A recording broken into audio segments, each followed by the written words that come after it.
es antológica también. Qué precioso ese final de La Gala de bailar, esas campanas.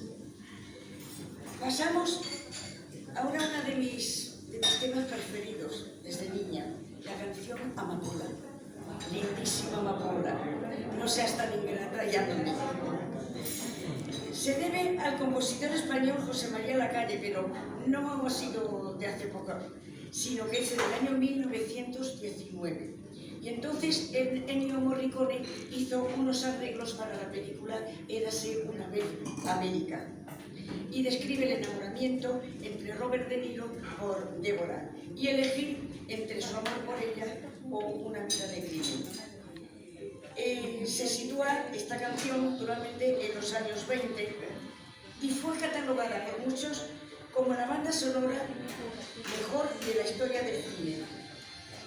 Ha sido interpretada por los mejores cantantes líricos, entre ellos Plácido Domingo y mi preferido, Alfredo Kraus.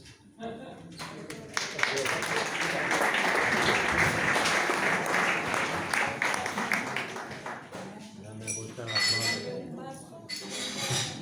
No me gustan las madres.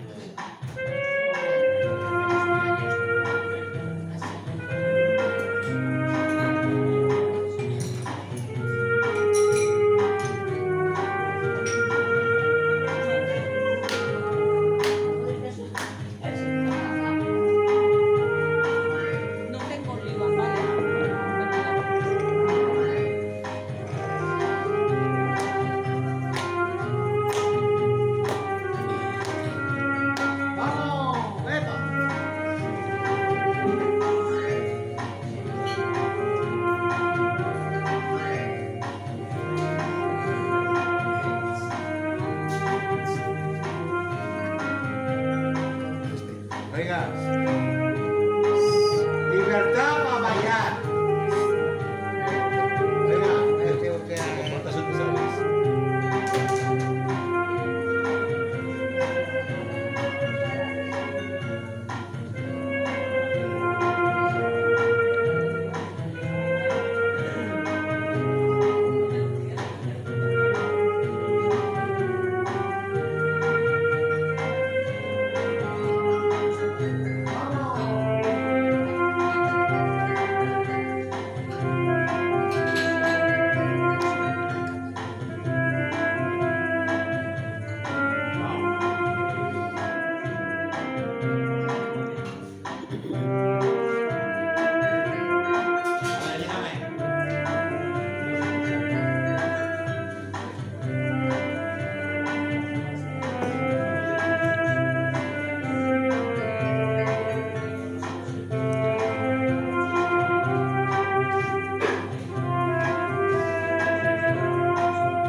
¡Ole!